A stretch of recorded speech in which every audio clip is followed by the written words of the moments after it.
Hi, I am Michael Santos with Prison Professors, and today I'm enthusiastic to go over some of the comments that have been coming in through our website.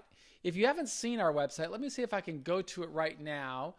The actual new website, which has this awesome feature allowing us to get information. You see, if you just click this little button right there, you can enter your name, enter your email, ask a question, and I will get that question. And this is, you haven't seen this website yet. It's a brand new website. It's still kind of private, but I expect to bring it live by the end of this week. It has quite a bit of information there that I'm really developing with hopes of helping more people who are going into the system. And I'm just really grateful to everybody on our team for helping to make this possible, because this is a website that I really believe will help more people who are going into the system. So again, this system comes out. This site will be replacing the old Prison Professor site, I would guess sometime by the end of this month. And it's got this really amazing CRM system. And this CRM system, what it does is it will allow me to get information that you send. So if you just went to that little section on the lower, the lower, I think it would be the lower right-hand side of the screen where there's a pop-up, you can ask a question and I would like to respond to those questions. And because I'm working so much, I just don't have time to type my responses. So I'm going to respond to all of the questions that I see here on the screen or has come to my back end. And the first one I'm going to respond to is from Alisha. And she writes that I am trying to find some information about McKean FCI. I'm not sure if I'm just looking in the wrong place. I'm trying to find out updated information about the number of COVID cases and the violence, the gang restrictions there. Are there any weights? Okay. So she's asking about McKean. Well, McKean is a typical medium security federal prison. It is located about 70 miles south of Buffalo, New York. I was in McKean in 1995, 96, I believe. And so it was, of course, many, many years ago. But it was that modern style of medium security prison where there's two barbed wire fences, cyclone fences separated by each other, and in the middle there are coils of razor wire. But of course, that doesn't really influence anybody because when you're in prison, you're kind of within those boundaries. You've got the housing units up on a hill, as I recall. You've got another section where there is the chow hall, the multi-denominational chapel. You've got an educational room where there were computers in there and classrooms. And then you had a hobbycraft room and a library. So that was basically the building on this side. The other side was laundry, medical services, and administrative building. You had a great rec yard with softball fields, soccer fields, flag football, if they had that at the time, a running track, right? You had weights, but the weights have since probably been curtailed because, again, I was there more than 15 years ago, 20 years ago, 25 years ago. My God, it was 1995. So it's certainly changed, I'm sure, since then. But, you can stay in shape. You can stay fit. I've been in prisons with weights, been prisons without weights. There wasn't really that big of a thing with regard to your question about will there be gangs there? Yeah, it's a medium security prison. So there are gangs there, but somebody who is just minding his own business, I found was, I went through 26 years in prison and I was never part of a gang and I never really had an altercation with the gangs. I guess I was blessed, but it was also part of a deliberate choice with regard to how a person serves his sentence. So, Alisha, I would tell you, I'm sorry that your husband is going to prison. I know it's very hard for you. I know it's as hard for you as it is for him in many ways. In fact, I've always believed that a person that was in prison could actually do time easier than the family members because the family members don't have anybody to commiserate with. But I do recommend that you visit our friend Ro Clausen at Strong Prison Wives and Families.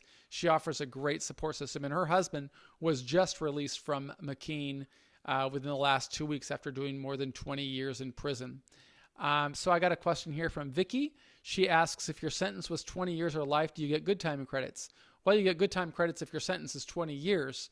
If your sentence is life, you don't get good time credits because there's no release date. You have what they call in prison a letter rather than a number. And so they don't get good time credits. I got a letter from here, a question here from James. And James says he is giving me a case number. The case is U.S. District Court for the District of Georgia. Please review the case as Georgia prosecutor. Well, I don't review cases, James. I'm not a lawyer, and I wish you success. I just don't have time to be looking at all the wretched cases that are out there, and I know it's a tough thing for you, but that's not something we do at Prison Professors. You know, my partner, former partner Sean, he is a lawyer at Georgetown Law School, and you may want to reach out to him. Although I suspect he's very busy and is not have time to be reviewing individual cases. Because we work on policy things. We work really try to change the system for everybody that's going through it.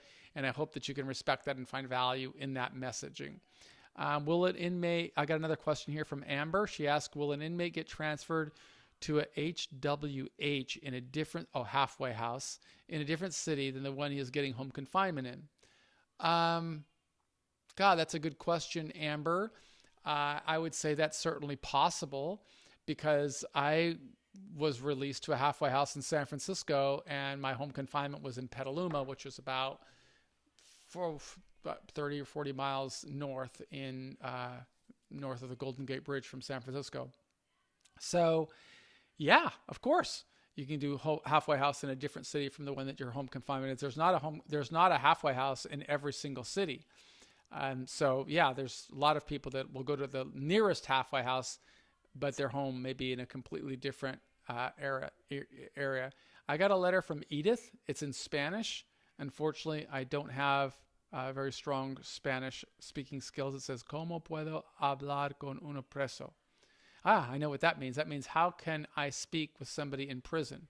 Well, you have to wait for that person in prison to initiate conversation with you, Edith, because you don't have the ability to call somebody in prison. The person in prison has to call. You could write them a letter. That's what I recommend that you do. I got a letter here from Barbara who asked, with COVID-19 in place, halfway house, I'm currently at states that we are not for sure to get home confinement. I passed my home confinement date over a month ago and I have serious health issues. This place doesn't always approve my passes to see specialists. I need to see what, if anything, can be done to get me to home confinement. I have a release plan. I would love my fiance, not only him in the house, I would also have my own medical insurance and be able to make appointments and get in proper meds. Thank you for any help you can give me. Well, Barbara, I don't know how you were able to get me this message. I assume it came from a family member. I can tell you that I would not be somebody who is waiting for the Bureau of Prisons to change my life. It's kind of slow. I'm sure that you know that. You do have the ability to file a motion for compassionate release in the federal court. Traditionally, you have to go through the administrative remedy process. But in the era of COVID, I have seen cases where they've been able to bypass that. I recommend you visit somebody in the law library who may be able to help you file that motion for compassionate release.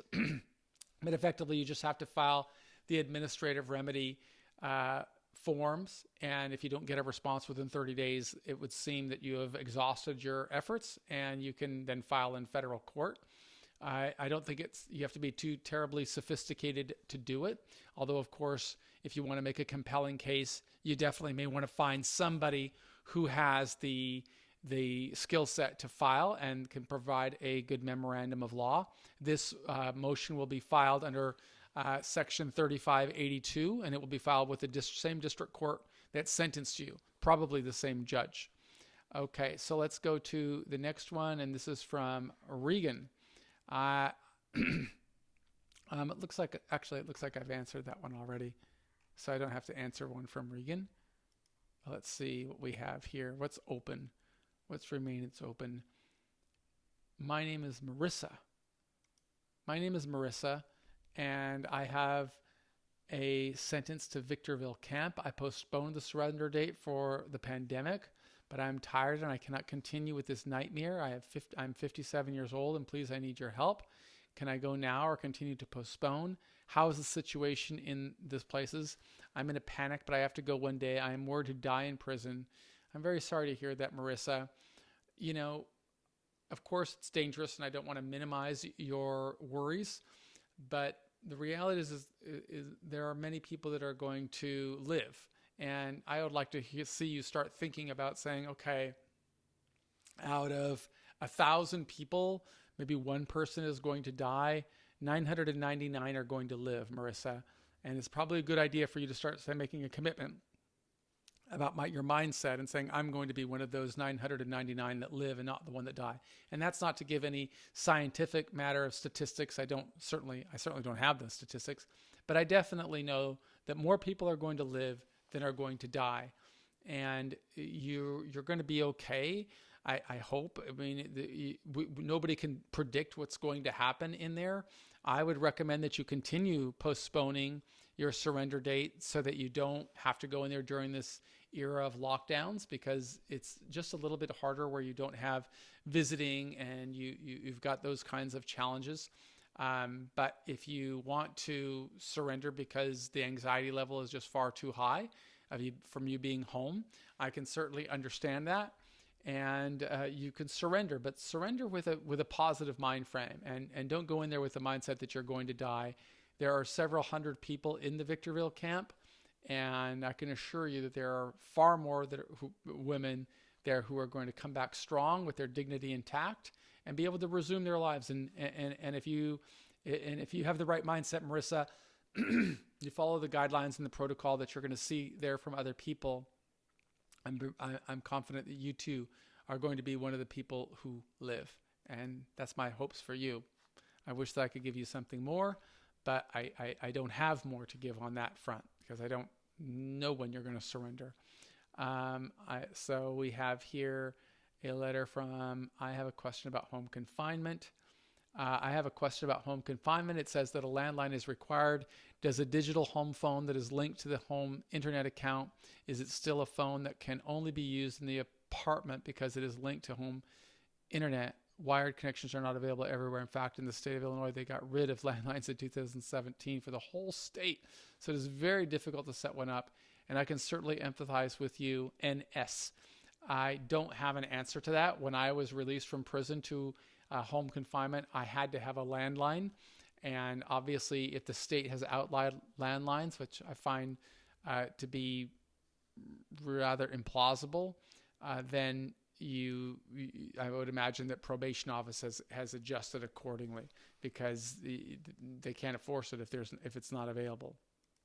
Okay, question here from Ruth, who says, I am glad, let's see, what do they look at the inspection of the home? Will having my daughter and family in home be a problem? Well, no. If your husband is approved for home confinement, you ask when he is going to come home. Well, I don't really know when he's coming home. Generally, they've been keeping people in quarantine for 2 weeks before they send them home. And I hope that your husband is going to be home in 2 weeks. Those are all the questions that I have right now. So I'm going to click open. I'm going to close all of these tickets. I'm also going to ask you that if you have a question, feel free to visit our website at prisonprofessors.com and just ask the question on the little chat bot, and it'll come to me. I'll try to respond to these every day. Generally, I try to do it by the email system, or I guess it's an email system. But today I am just too busy. And so that's why I wanted to make this very simple video. And I hope you find value in it. I also hope that you will review our YouTube channel at Prison Professors YouTube channel, because we've got a lot of content there that I think may be helpful to those of you who are going into the system, or those who have loved ones in the system. And I wish you all peace, and very happy to respond to any questions that anybody has. Thanks.